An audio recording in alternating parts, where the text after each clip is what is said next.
السلام علیکم ورحمۃ اللہ وبرکاتہ۔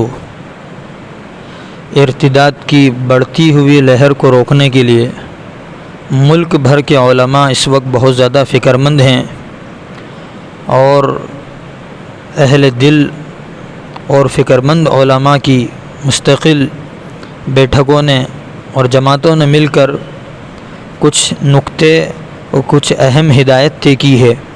ان ہدایتوں پر پوری امت مسلمہ اور ہمارے ملک کے ہر باشندہ اس بات کی فکر کرے کہ ہم ان پر عمل کرنے کی پوری کوشش کریں۔ مثلاً اسلامی نظام کے مطابق مسلمان بچیوں کو پردے کا پابند بنایا جائے، ان میں حیا، پاک دامانی اور عصمت کی حفاظت کا جذبہ اور اللہ کی توحید کا عقیدہ اور رسالت کی عظمت پیدا کی جائے۔ اس کے لیے روزانہ ہمارے گھروں میں آدھے گھنٹے ہی صحیح یا کچھ اور ہی کم ہوں، لیکن کسی مستند اور ایسی کتاب جس سے دل متاثر ہو جائے اس کی تعلیم ضرور اپنی بچیوں اور بچوں کو بٹھا کر کی جائے۔ اسی طرح فضائل اعمال کی، منتخب حدیث کی، فضائل صدقات کی، یا اللہ کے نبی صلی اللہ علیہ وسلم کی بیویوں پر جو مشتمل کتاب ہے، یا نیک صالحات عورتوں کی، اسی طرح صحابیات کی ایسی کتاب جس سے دل میں ایک اثر پیدا ہو، ایسے واقعات کی کتاب ضرور سنائی جائے۔ نمبر 2، مخلوط نظام تعلیم سے اپنی بچیوں کو بچانے کی بھرپور کوشش کی جائے۔ اگرچہ تعلیمی معیار کم ہو، لیکن ایمان اور عفت کی حفاظت تعلیم سے زیادہ ضروری ہے، اسی لیے اس کی فکر کی جائے۔ نمبر 3، جو لڑکیاں اسکولوں اور کالجوں میں پڑھ رہی ہیں ان کی دینی تعلیم و تربیت اور ذہن سازی کی بھرپور کوشش کی جائے۔ ان کو کچھ وقت کے لیے کسی عالمہ آپا سے وابستہ کرایا جائے، ان کی عادات اخلاق پر پوری نظر رکھی جائے، ان کے کردار میں معاون بننے والے لٹریچر اور کتاب انہیں مطالعہ کرنے کے لیے دیے جائیں۔ نمبر 4، ٹیوشن کلاس کے نام پر اجنبی لڑکوں سے اختلاط کا بالکل موقع نہ دیا جائے۔ کسی ٹیچر یا ساتھی اسٹوڈنٹ کے گھر پر کسی تعلیمی ضرورت کے نام سے بھی جانے کی اجازت نہ دی جائے۔ اگر وہ بہت اصرار کرے تو گھر کا بالغ بچہ ضرور اس کے ساتھ میں جائے، یا والد ساتھ میں جائیں، یا والدہ ساتھ میں جائیں۔ کالج لانے لے جانے، اسی طرح کوچنگ لانے لے جانے کے لیے خود انتظام کیا جائے۔ گھر کا کوئی محرم بچہ اس کے ساتھ میں سمجھدار ضرور جائے۔ نمبر 5، اسمارٹ فون اور سواری، یہ مثلاً بائک وغیرہ خرید کر ہرگز نہ دی جائے، یہ دونوں چیزیں بے حیائی کے دروازے کھولتی ہیں۔ نمبر 6، موبائل ریچارج یا زیروکس کے لیے غیر مسلموں کی دکان پر جانے کی اجازت نہ دی جائے۔ اسی طرح کالج کے اندر یا اس سے قریب غیر مسلموں کی کینٹین سے بچنے کی ہدایت دی جائے۔ نمبر 7، غیر مسلم لڑکیوں کی دوستی سے بھی روکا جائے، آئندہ یہ دوستی بھی کسی فتنے کا دروازہ بن سکتی ہے۔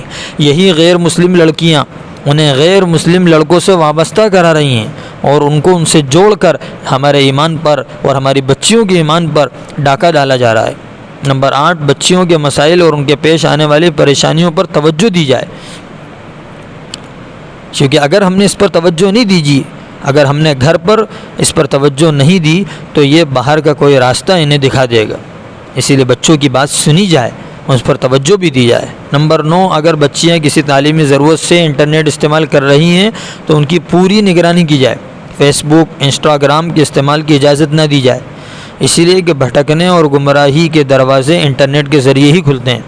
نمبر 10، مسلم لڑکیوں کا نکاح غیر مسلم لڑکوں سے حرام ہے، ساتھ رہنا زنا اور بدکاری کا گناہ ہے۔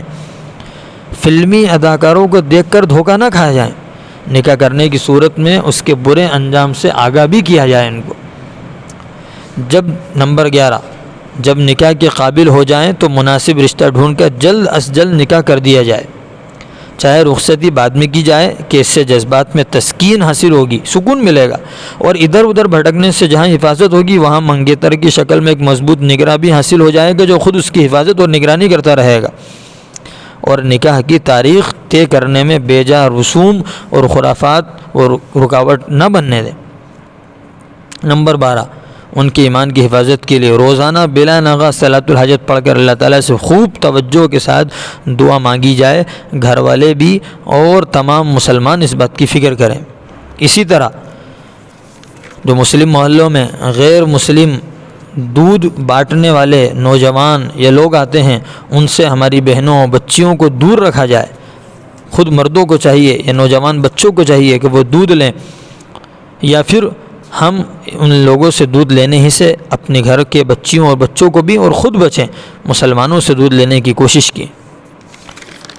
اسی طرح جو کچرے کی گاڑیاں آتی ہیں، اس میں بھی ہم اس بات کی کوشش کریں کہ ہماری بہنیں اور ہماری مائیں وہاں کچرا پھینکنا نہ جائیں، بلکہ مرد جو گھر کے نوجوان ہیں وہ خود فجر کی نماز میں اٹھیں اور اٹھنے کے بعد خود فکر کریں کہ ہم خود کچرا پھینکنے کی فکر کریں۔ اللہ کی ذات سے امید ہے کہ ہم سب ہمارے دردمند علماء کی ان فکروں اور انہوں نے جو سر جوڑ کر جو بات طے کی ہے، اگر ہم اس پر مضبوطی سے عمل پیرا ہو جائیں گے تو انشاءاللہ العزیز یہ فتنہ بہت جلد ہمارے درمیان سے ختم ہو جائے گا۔ اللہ ہم سب کو عمل کی توفیق عطا فرمائے، آمین۔ وآخر دعوانا الحمد للہ رب العالمین۔